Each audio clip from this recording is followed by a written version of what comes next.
تخلقوا باخلاق اللہ، اللہ کے اخلاق میں اپنے آپ کو ڈھال لو۔ اللہ کے اخلاق کیا ہیں؟ اخلاق کا لفظ یہ حدیث پاک میں یہ آیا ہے کہ رب تبارک و تعالی جن چیزوں کو پسند فرماتا ہے ان چیزوں کو ڈھال لو اپنی زندگی میں۔ حضرت معین الدین حسن چشتی غریب نواز رضی اللہ تعالیٰ عنہ کی عادتوں میں بچپن سے غریب نوازی رہی ہے، چھوٹی عمر سے ہی، یہاں تک کہ چھوٹی عمر میں جب آپ کی ولادت ہوئی اس وقت سے لوگوں نے دیکھا ہے کہ آپ کی غریب نوازی کیسی ہے۔ ایک دن باغیچے میں کام کر کے تھک کر بیٹھے تھے کہ ایک کوئی بزرگ آئے، آ کر کے انہوں نے پوچھا کہ کچھ کھانے کو ملے گا؟ جلدی سے اس درویش کو بٹھایا، مدد کرنا آپ کی فطرت میں تھا، بٹھایا اور بٹھا کر کے ایک انگور کا خوشہ توڑ لائے اور لا کر کے انہیں بڑے ادب سے دھل کر کے صاف کر کے ایک ایک انگور پیش کرتے تھے، جیسے کوئی اپنے عزیز مہمانوں کے لیے کرتا ہے۔ اب جب انگور کے خوشے تناول کیے، اس بزرگ نے پوچھا بیٹا تمہارا نام کیا ہے؟ کہا میرا نام حسن ہے اور لوگ معین الدین بھی کہتے ہیں۔ وہ بزرگ چونک گئے اور اس کے بعد انگور کے خوشے کھاتے کھاتے وہ رک گئے۔ کہا میں آج مقصد کو پہنچا ہوں، آج میں اپنے مقصد کو پہنچا ہوں۔ کہا کہ کیا مقصد کو پہنچے؟ آپ ہیں کون؟ انہوں نے کہا ویسے تو میرا نام ابراہیم قندوزی ہے لیکن لوگ مجھے دیوانہ اور پاگل کہتے ہیں۔ مجذوب تھے وہ، دیوانہ کہتے ہیں اور بچے مجھے پتھر مارتے ہیں اور میں ہوں بھی دیوانہ۔ اس بزرگ نے کہا تو حضرت غریب نواز کے بچپن کے حالات ہیں، پوچھا آپ دیوانے ہیں تو کس کے؟ تو حضرت ابراہیم قندوزی جو آئے تھے مجذوب، انہوں نے کہا میں حاجی شریف زندانی میرے مرشد کا دیوانہ ہوں اور انہوں نے مجھے دیوانگی کی حد تک پلایا ہے اور چھوڑ دیا، اور مجھے ایک روٹی دی تھی اور اس روٹی کو یہ کہہ کر کے مجھے دیا تھا کہ جب تم اس مقام پر پہنچو جب تمہیں ساتوں عرش بغیر کسی تکلف کے نظر آنے لگیں تو آدھی روٹی کھانا یا آدھی روٹی کھا لینا اور آدھی روٹی اپنے پاس رکھنا۔ ایک بچہ آئے گا معین الدین حسن نام کا، یہ اس کی امانت رہے گی۔ میں اس آدھی روٹی کو پچھلے 30 سالوں سے سنبھال کر رکھا ہوں، آدھی روٹی کو، نہ روٹی سوکھتی ہے نہ سڑتی ہے، میری جھولی میں ایسی ہے۔ وہ روٹی اٹھائی حضرت غریب نواز کو دیا کہ یہ آپ کی امانت ہے، اور اس کے بعد وہ اچھل کود کرتے رہے جیسے دیوانے کرتے ہیں، کپڑے پھاڑتے رہے اور بال اچھالتے رہے اور چلے گئے، غائب ہو گئے۔ حضرت سرکار غریب نواز ان کو پوچھ رہے تھے کہ حاجی شریف زندانی ہے کون جنہوں نے روٹی بھیجی ہے، یہ چشتی سلسلہ ہے کیا؟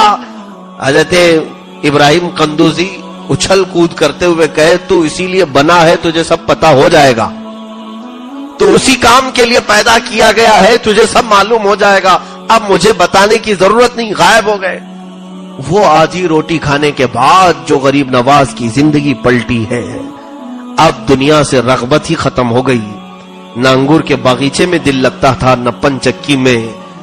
اب تک تو قرآن کی تلاوت کرتے ہی رہتے تھے لیکن اب بے قراری اتنی بڑی، آپ نے سوچا کہ اس دنیا فانی میں رکھا کچھ نہیں ہے، میں رب تبارک و تعالیٰ کے قریب بڑھنے کے لیے کسی شیخ کامل کی طرف چلتا ہوں، علم دنیاوی، علم ظاہری، علم شریعت مصطفیٰ صلی اللہ علیہ وسلم، علم باطنی، یہ تمام علوم کے لیے میں نکلتا ہوں۔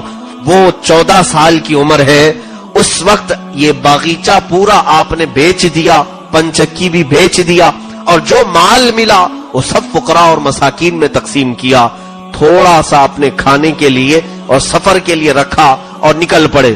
کچھ لوگوں سے پوچھا علماء کا مرکز کہاں ہے، اقطاب اولیاء کہاں رہتے ہیں؟ کچھ لوگوں نے بغداد کا نام لیا، کچھ لوگوں نے سمرقند کہا، کچھ لوگوں نے بخارا کہا، کچھ لوگوں نے نیشاپور کہا۔ یہ بڑے بڑے، ظاہر سی بات ہے اگر آج ہم سے آپ پوچھیں گے کہاں علم کا مرکز ہے تو ہم بھی 2-3 چیزیں بتا دیں یا کوئی اور بتا دے۔ غریب نواز کو جب اولیاء کاملین کے مرکز کے بارے میں یہ تمام شہروں کا ایڈریس بتایا گیا، آپ نکل پڑے۔ آپ نے ارادہ کیا سب سے پہلے میں بغداد چلتا ہوں۔ بغداد کے سفر پر نکلے، کیسے؟ اسی سنجر سے جب نکلے تو کچھ بھی نہیں تھا، گھر بھی نہیں، कोई चीज नहीं। रास्ते में सफर के दौरान आपको मैं हैरत अंगेज बात बता दूं, गरीब नवाजी कहते किसे है, आप बीच रास्ते में पहुंचे तो एक ऐसा वीराना था, बहुत दूर तक जंगल और बयाबान, जहां हू का आलम तारी है, कोई भी नजर नहीं आता।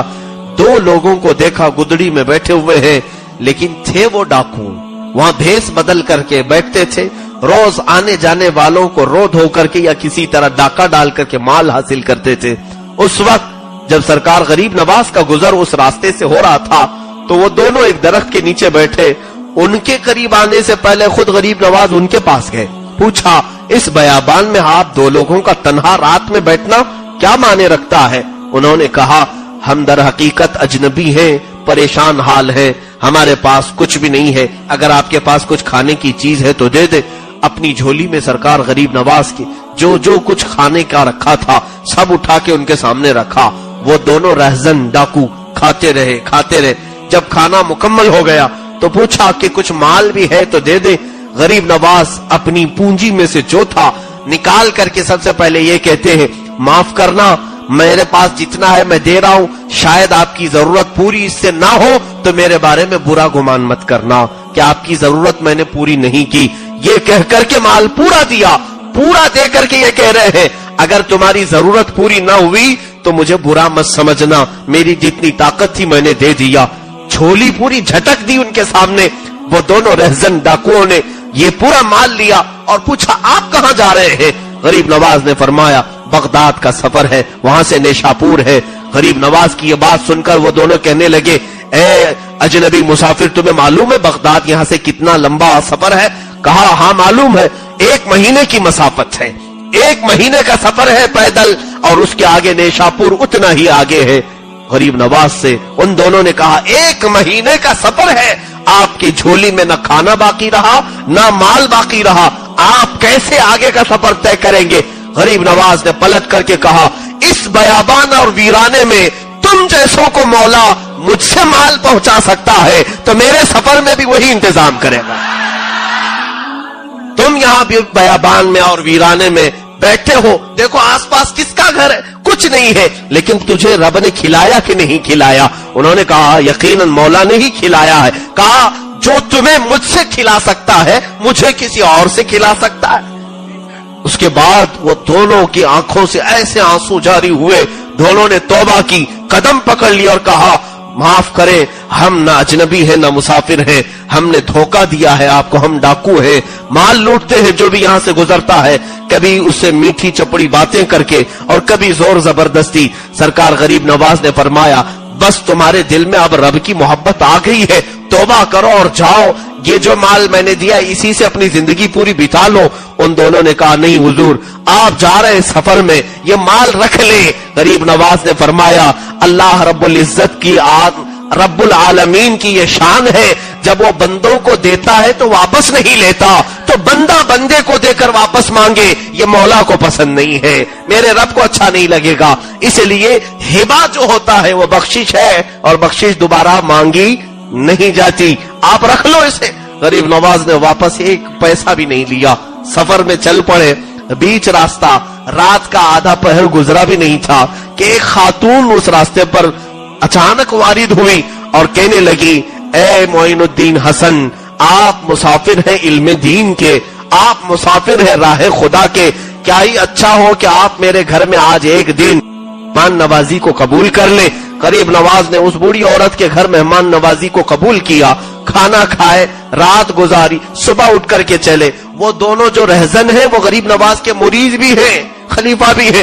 वो कहते हैं हमने गरीब नवाज को रात एक बूढ़ी औरत क्या कयाम करते देखा, सुबह जब वो वापस वहां से चल पड़े हमने थोड़ी दूर गरीब नवाज को रुखसत किया, वापस आकर के देखा तो ना बूढ़ी है ना घर है, कोई मकान नहीं।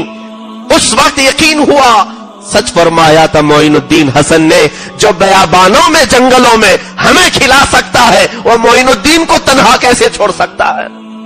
सरकार गरीब नवाज रब्बाहु तआला अन्हु का ये आला तवक्कुल, कुछ ना होकर सफर पर चलना। मेरे अजीजों, ये बोलना आसान है, करना बहुत भारी है, बहुत मुश्किल काम है। ये सफर के अदब